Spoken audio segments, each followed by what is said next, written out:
Can improving gut health actually lower our risk of heart disease? It's a question that surprises many, but it's backed by growing science. Our gut might just be the secret weapon for a healthier heart. I'm Rizwana Chowdhury, an advanced nurse practitioner here in the UK, and welcome to 3 Things About. Today, we will uncover 3 powerful ways our gut and heart are deeply connected, in ways you probably haven't heard before. So let's get into it. Let's zoom in on gut health. Our gut is home to trillions of microorganisms, bacteria, viruses, fungi, collectively called the microbiome. Think of it as a bustling city inside your intestines. These microbes live symbiotically with you, meaning you depend on them and they depend on you. But these aren't just passive residents.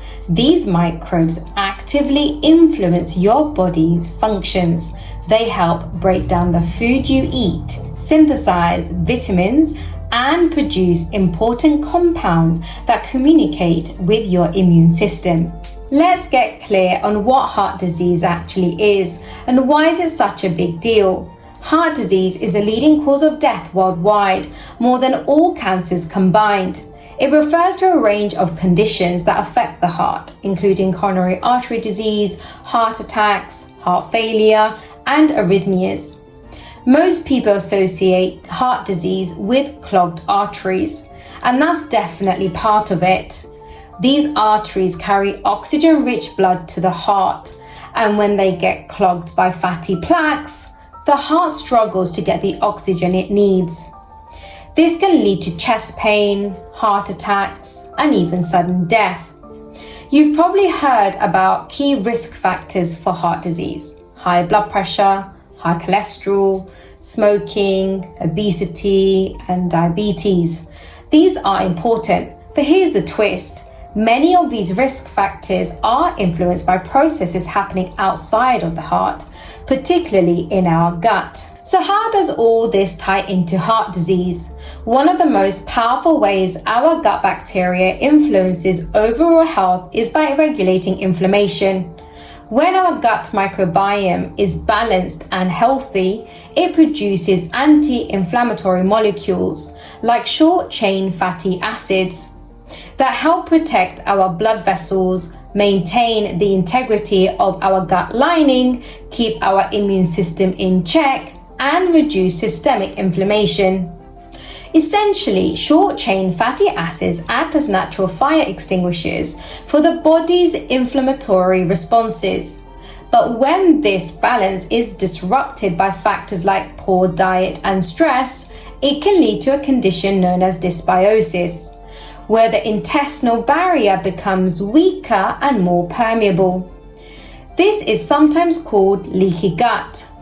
This allows bacterial toxins like lipopolysaccharides or LPS to leak into the bloodstream. LPS triggers immune reactions and widespread inflammation.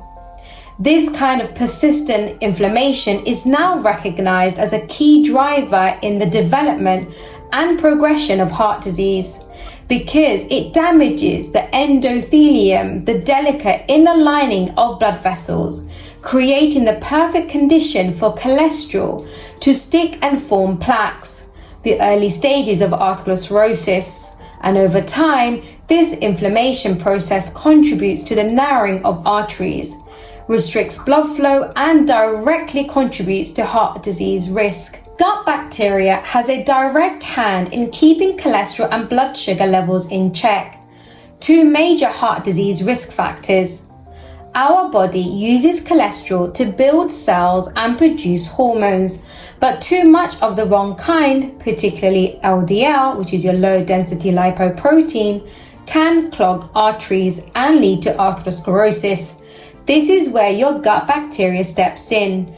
Bile acid made from cholesterol in the liver are released into the gut to help digest fat. Certain bacteria in the gut, like Akkermansia eosinophilia, break down and modify bile acids, which support the recycling and removal of excess cholesterol. Now, if this microbial balance is disrupted, the breakdown of bile acids slows down and cholesterol levels in the bloodstream rise. But this isn't just about fat and digestion. The real issue is inflammation. Excess LDL cholesterol in the bloodstream becomes especially dangerous when it interacts with an inflamed vessel wall. That's when it becomes oxidized, kicks off an immune response, and starts forming the plaques and clogs arteries. Just as with cholesterol, blood sugar regulation is closely tied to gut health. And again, it's not a passive relationship. One important gut bacterium, Faecalibacterium prausnitzii, is a major producer of butyrate, a short-chain fatty acid that not only reduces inflammation, but also improves insulin sensitivity, helping cells absorb glucose more effectively. When the gut is imbalanced, inflammation rises, which disrupts insulin signaling. This can lead to insulin resistance, a key feature of type 2 diabetes and a major risk factor for heart disease. So once again, inflammation is the common thread. A disrupted microbiome causes low-grade inflammation, which interferes with how our body handles both sugar and fat. And over time, this damages blood vessels and increases our risk of heart disease. Now here's something even more surprising. Our gut bacteria might be changing how our medications work. Some microbes can actually turn off certain drugs. For example, certain strains of Eggothelolanta, a well-known gut bacterium, can block the effects of digoxin, a common medication for heart conditions. That means two people on the same dose could have totally different responses just because of differences in their gut bacteria. The same goes for statins, the drug used to lower cholesterol. Some gut microbes affect how statins are absorbed and broken down, which might explain why they cause side effects in some people or don't work at all in others. Even medications like aspirin, beta blockers, or blood pressure medication can be affected by gut bacteria.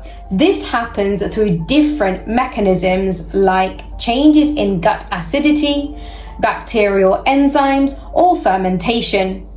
So yes, your gut could be the reason your medication works like a charm or not work at all. Okay, that's the science, but what can we actually do to support a healthier gut and heart starting today? Let's start with one word: fiber. Most people eat less than half the recommended daily fiber, and that's a problem because fiber is what our good gut bacteria thrive on. In the UK, adults consume an average of only 18 grams of fiber a day, approximately 60% of the 25 to 30 gram target recommended by healthcare organizations like the NHS or WHO. When we feed our gut fiber from things like fruits or vegetables, legumes or oats and whole grain, they produce short-chain fatty acids.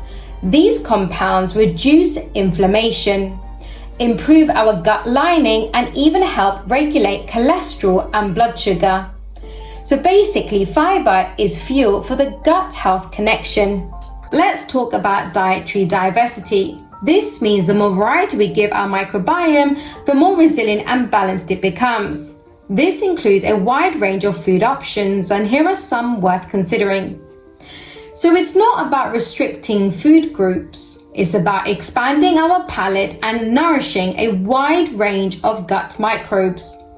Think of it this way: a bowl of chia seed with some berries, nuts and seeds in the morning is a good gut-friendly start to the day. Each group of gut bacteria has different dietary needs. Some thrive on fiber, others rely on specific amino or fatty acids. So when our diet supplies a wide range of these nutrients, we promote a rich, balanced microbial ecosystem that protects our gut lining and reduces inflammation and supports metabolic and cardiovascular health. And let's not forget stress. Managing stress isn't just good for our mind, it's essential for our gut. Chronic stress weaken our gut lining, disrupt the microbiome, and increase inflammation. And that disruption feeds into the gut-heart loop, putting more strain on the cardiovascular system. So things like mindfulness, some meditation, quality sleep, and regular exercise can all support a healthier gut and by extension, a healthier heart. Finally, avoid what harms the gut when you can. Ultra-processed foods feed harmful bacteria. Alcohol weakens the gut barrier, and antibiotics, while sometimes necessary, can wipe out beneficial microbes. So be intentional and make thoughtful choices when you can. Here are some bonus tips on nutrients that feed the gut-heart connection. Number 1, polyphenols. Found in berries, olive oil, green tea, dark chocolate, and turmeric are plant compounds that act like antioxidants. They are not fully absorbed in the small intestine. Instead, they travel to the colon, where our gut bacteria break them down into anti-inflammatory compounds. These byproducts reduce oxidative stress and inflammation, both major drivers of heart disease. Number 2, omega-3 fatty acids found in fatty fish like salmon or mackerel, or flaxseed or chia seed or walnuts. Omega-3 help maintain the integrity of the gut lining, reduce gut inflammation, and promote a healthy microbial balance. They are also well known for lowering triglyceride and supporting heart function. Number 3, fermented foods. The natural probiotics found in yogurt with live cultures or kefir or kimchi or sauerkraut. These foods introduce beneficial bacteria directly into our gut, supporting microbiome diversity. Emerging research links higher fermented food intake to lower inflammation markers. Here are 3 A&P tips. Number 1, you don't need to change your life overnight. Start with one gut-friendly meal a day that contains fiber, fermented foods, and plant diversity, like oats or berries, flax seeds, and kefir. Then build from there. Have a fiber goal, 25 to 30 grams a day. And remember, drink enough water. Fiber needs hydration to move through the gut. Number 2, stress. Stress is a real clinical trigger. Just 10 minutes of walking or deep breathing a day can support gut integrity. And where possible, protect your sleep schedule. Number 3, skip perfection. Focus on consistency. I always tell patients, gut health isn't a detox, it's a long game. So watch for gut signs, especially if you are on medication like bloating or changes in your digestion. So let's bring it all together. Our gut isn't just about digestion. It's an immune organ, a chemical factory, and a communication hub. When it's healthy, it supports our heart. When it's inflamed, it quietly raises our risk of disease. And when it's ignored, it can interfere with the medication we rely on. Think of gut health like gardening. You want to feed the good, prune the harmful, and protect the soil. If you've been focusing on heart health from the outside in, maybe it's time to look from the inside out. Now, I'd love to hear from you. Let me know in the comments below if you want us to dive deeper into this gut-heart connection, because the gut truly is central to how our whole body functions, including the heart. Thank you so much for watching, and I'll see you in the next video.